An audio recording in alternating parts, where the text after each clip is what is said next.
everyone, and welcome to day 2 of AI Selfies 101. Yesterday, we talked about the 16 game-changing benefits of AI selfies. Today, we're going to talk about the top 3 selfie design mistakes, and I do have 2 bonus ones for you because, as you know, I just love talking in general, but I do love talking about AI. So as soon as I made this training, then I was like, oh, I just thought of a couple more things. So let's go through all of those things I thought of, and then a couple more. So first is inconsistent branding. So if you see this photo here, I don't do anything construction wise. And also these colors aren't even my colors. So sometimes AI is fun just to make some new images and just see yourself in different situations. But if you're a brand and you need to make AI photos for your website, your content, your social media, your sales pages, your emails, I would just say, why bother? Just stick to having everything in the right colors. You know, my friend Kirsten always says when she had chose her branding colors, I'm not going to buy any clothes unless they're in my brand colors, just because it's a waste of time and money. So same thing here. Color matters. Stay inside of your color zone. And that is pretty much numero uno, the number one way to stay consistent. Second is over-accessorizing. So as you can see, 2 things. One, this is not my branding at all. Also, I don't really wear a lot of jewelry, right? I have this cross.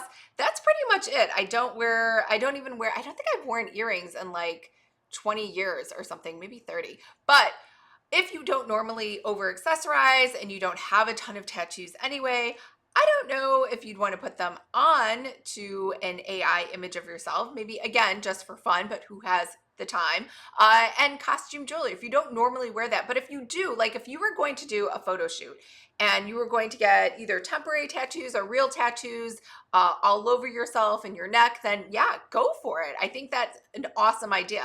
But if not, it can kind of go wrong and just look sort of off-brand, right? So this does not match my style at all of these accessories.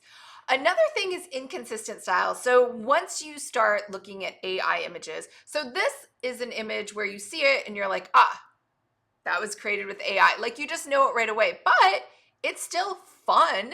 It looks like someone who clearly enjoys lattes, works on her laptops, hangs out in coffee shops, just like all of my other photos. However, it is not really indicative of all of the other photos that I have. It looks inconsistent.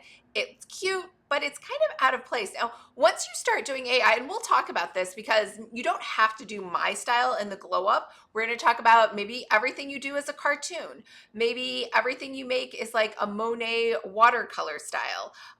Everything you might want to do is black and white, right? So there are different photography styles. There are different styles for art, and you can actually make all of your AI images consistent with that style. But once you choose one, I would say kind of stick with it. And again, you know, some of the generators out there, the AI generators, are good at this particular style.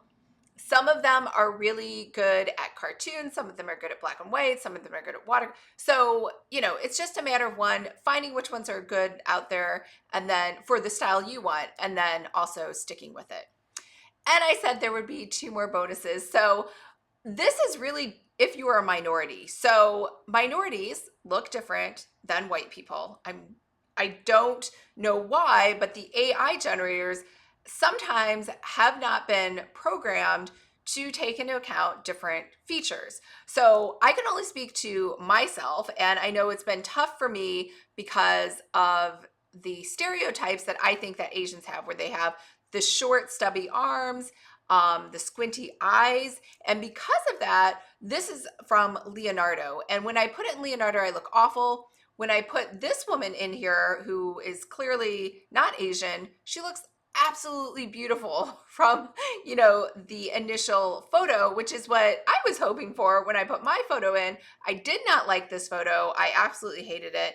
And I also tried it with Ashley Park as a model, and I also tried Lucy Liu.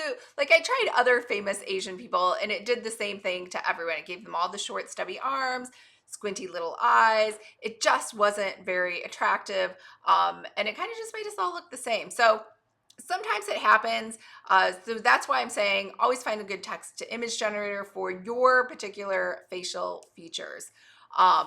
So that's all I'm going to say on that. And again, if it's not you, then it probably doesn't even matter. So I put this in a different text generator and went through some different Photoshop things, and it looked way better. This is like originally what I was hoping for, but instead this is what Leonardo gave me in the red circle.